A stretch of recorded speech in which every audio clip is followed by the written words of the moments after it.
If I were still able to write, which I'm not because of Parkinson's, I would think about this as I wrote and edit it as an editorial. But instead, it's sort of a think aloud session. Those familiar with my casework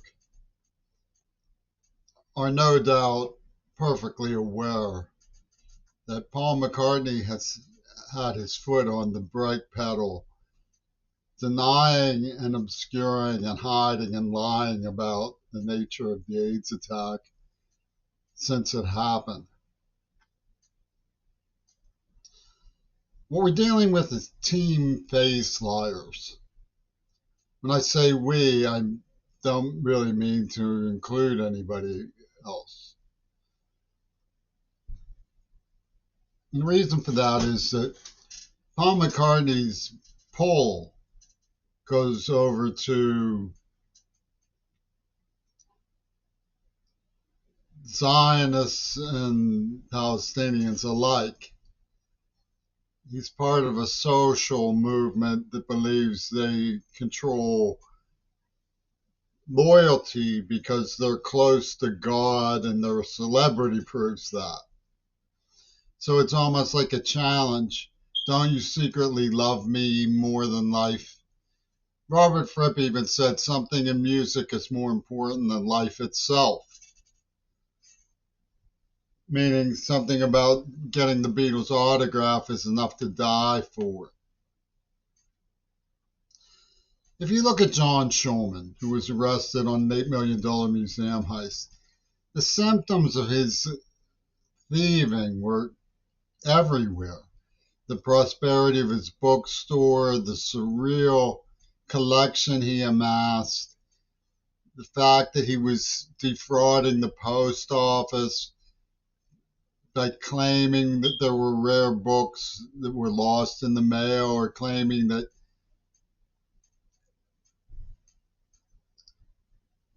forged autographs made them more valuable than they were. It was a scam operation, and that was obvious.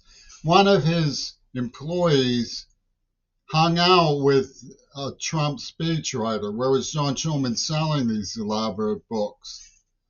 Toon used to make off from the White House with swipes from the people. And where was the Heinz Foundation through the whole thing? A face liar has significant team loyalties. They don't see what they're doing as lying. They see it as organized, fancy footwork against the civil opposition. Telling the truth just isn't valued in American political culture. They have almost a law of dissecting the very idea that anybody could possibly tell the truth. It's as though the truth is out of reach for the human race, and that instead we're human animals engaged in a food fight.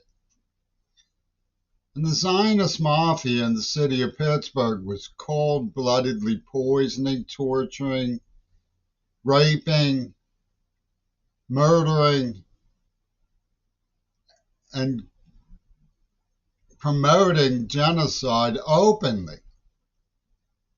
The fact that I reported Shulman and Gail Burston and Leslie Katz up and down and sideways was proof to them that I was the enemy who you should poison and lie to and torture, defame. What it is if these people hadn't done anything wrong. How did Sean Schulman get away with it for so long? Because the customers were probably people like Akrim Madani, the deans of CMU,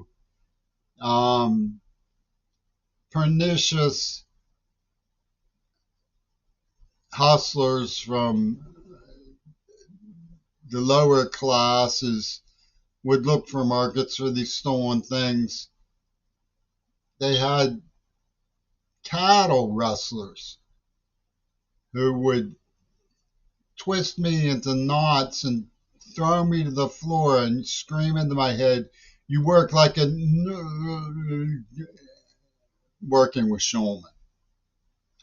And I reported it over and over and over again to what you would call the respectable institutions.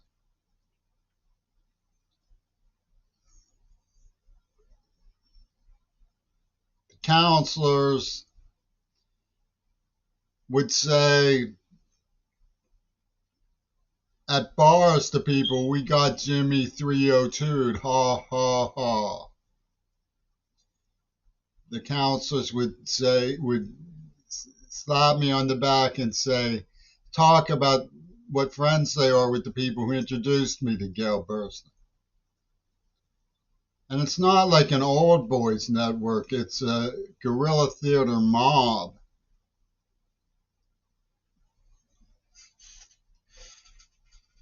People who were super cruel,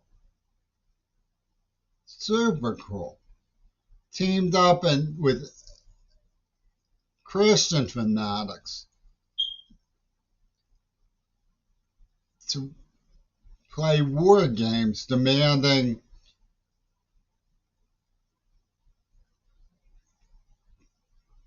to be allowed to steal private personal stamp collections. I mean, privacy was ruled out. If you questioned anything about the prerogative to do violence to innocent people, they went berserk and started honking around at people who you know, who to show that they're in a position to victimize those you love.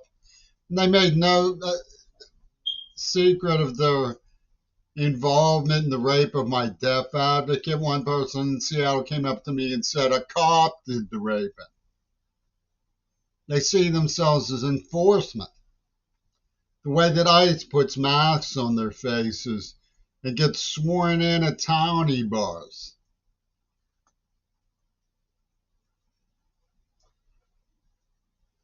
Poisoning children. They targeted me because of what Miles Kirshner called the too good principle.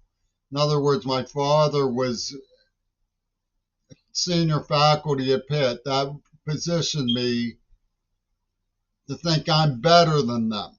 So they attacked me and tortured me. They tore my head off as a child.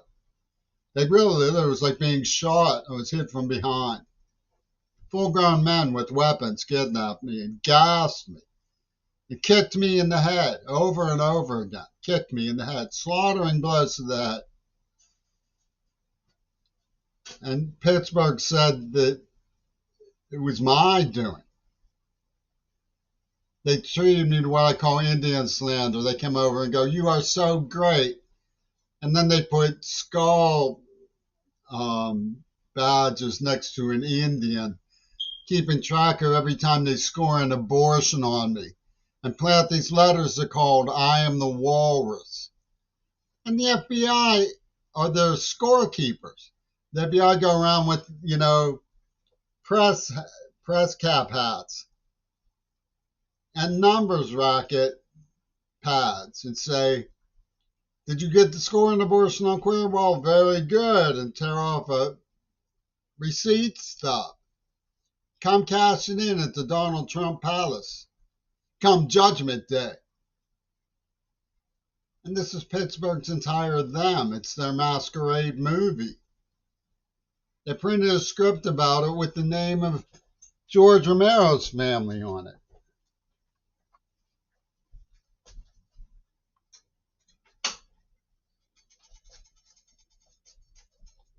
You wonder, how can you do anything about it?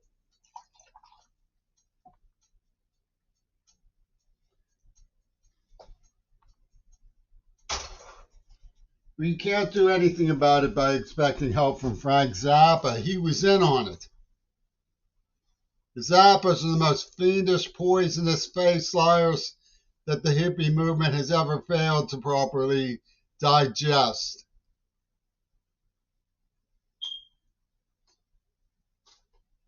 You can't do it by trusting Paul McCartney. He just wants to shoot you into outer space, like Elon Musk does. He's the fiddle-dee-dee of Auschwitz, greeting the merchandise and sending them to the afterlife, to the fields of ambrosia. Obviously, it would help if a civil rights detective acknowledged what I have found in Hitler-Reagan semiotics and quit pretending that they don't see it, that it's not significant, that it's not relevant. I'll write to Gavin Newsom, but I'm not going to trust him until he says something about what happened to me. I'm not going to trust Penis Gabriel. He's never going to say anything about what happened to me because he was the one who did it with Gail Burstyn. These people are allies. They're Team Faceliar. They are Team Faceliar. And if that's not true, what is their silence about?